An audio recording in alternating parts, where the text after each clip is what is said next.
Hello students, I am R. K. Jha from Mahatma Gandhi Shikshan Sansthan Darbhanga. Today I have brought a class for subject physics for class 9th, and this is the second part from the chapter motion. In this chapter, generally two terms we have to know: initial point and final point. The initial point is the point from which an object starts its journey. That is initial point. And the point at which journey ends up is called final point. And in first part of my video, I have explained distance and displacement. Today in this part, today we will know what is the difference between distance and displacement. The distance is the total length of the actual path through which a body moves. And displacement is the shortest path between initial point and final point. Distance is a scalar while displacement is vector.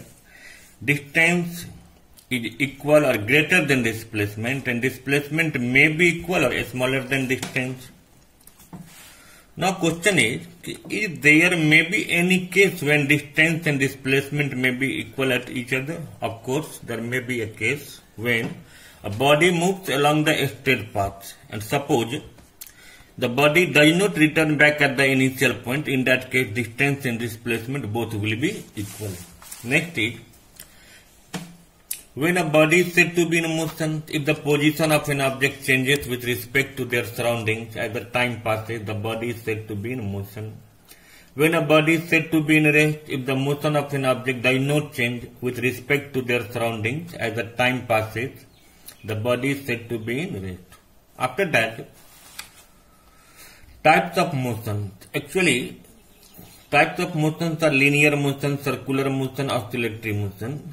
And what is linear motion? If an object moves along the straight path, then the motion will be linear.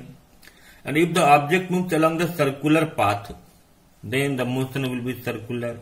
And when a body moves to and fro motion, then that will be oscillatory motion. For example, pendulum in the clock, swing. These are the examples of the oscillatory motion. Next is uniform motion or constant motion. The other name of constant motion is uniform motion. When a body travels equal distance in equal interval of time, then the motion will be uniform or constant. And non-uniform, so when a body covers an equal distance in equal interval of time or equal distance in an equal interval of time, then the motion is non-uniform or variable motion also. After that, there is a speed. The rate of distance travelled is called a speed, or the distance travelled in per unit time, that is in 1 second, is called a speed. So a speed is equal to distance travelled by time taken. So it can be written distance by time, that is meter. SI unit of distance is meter, SI unit of time is second. So that is meter per second. So it can be said the SI unit of speed is meter per second. Speed itself is a scalar. Speed is measured by the device speedometer. Next is velocity. The rate of displacement travel is velocity. So velocity is displacement by time. Similarly, the SI unit of displacement is also meter. SI unit of time is second. So meter per second. So the SI unit of velocity will be meter per second. It is vector quantity. Now, just speed and velocity has been explained. Now question is, what is the difference between speed and velocity? The speed is a scalar while velocity is vector. Speed is the rate of distance travel while velocity is the rate of displacement travel. Speed is always positive while velocity may be negative, positive or zero. Speed may be equal or greater than velocity, and velocity may be equal or smaller than speed. Next is average speed. In speed, the speed is the rate of distance traveled. But whenever we have to define or understood about average speed, then it is defined as the rate of the total distance traveled. Means total distance traveled in total time taken is average speed. Okay. On this basis, some questions is, suppose a body covers a distance of 10 kilometer in 15 minutes, next 20 kilometer in 10 minutes, and last 25 kilometer in 5 minutes, and we have to find the average speed for the whole journey. So first, here we have to find the total distance covered, that will be 10 plus 25 plus 20.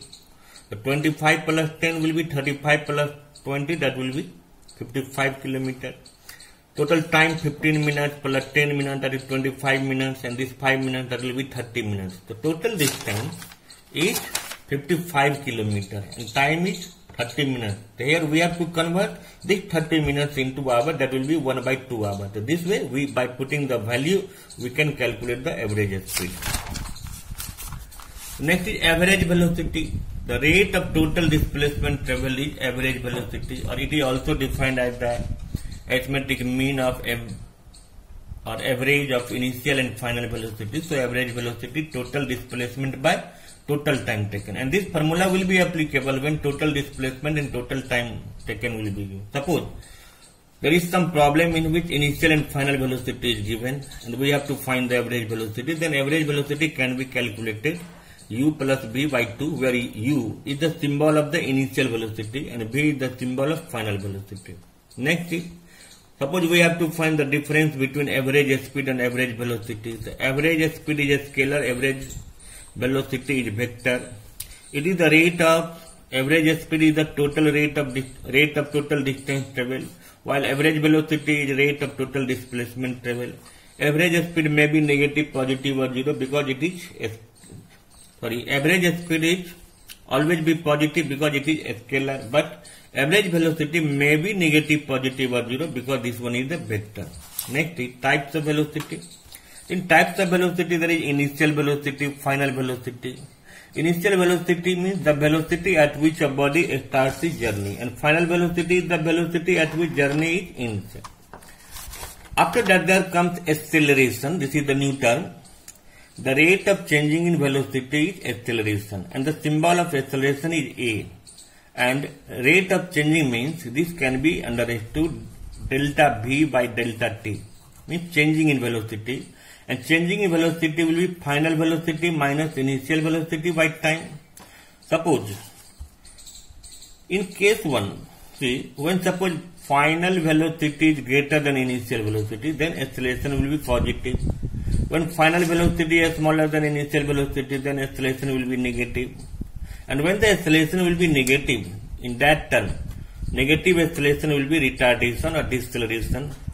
Now, question arises, can acceleration be zero? Of course, suppose when b and u both are zero, there is no changing in velocity. In that case, acceleration will be zero. So if acceleration is positive, negative or zero, it means acceleration is the vector quantity, and its SI unit is meter per second square.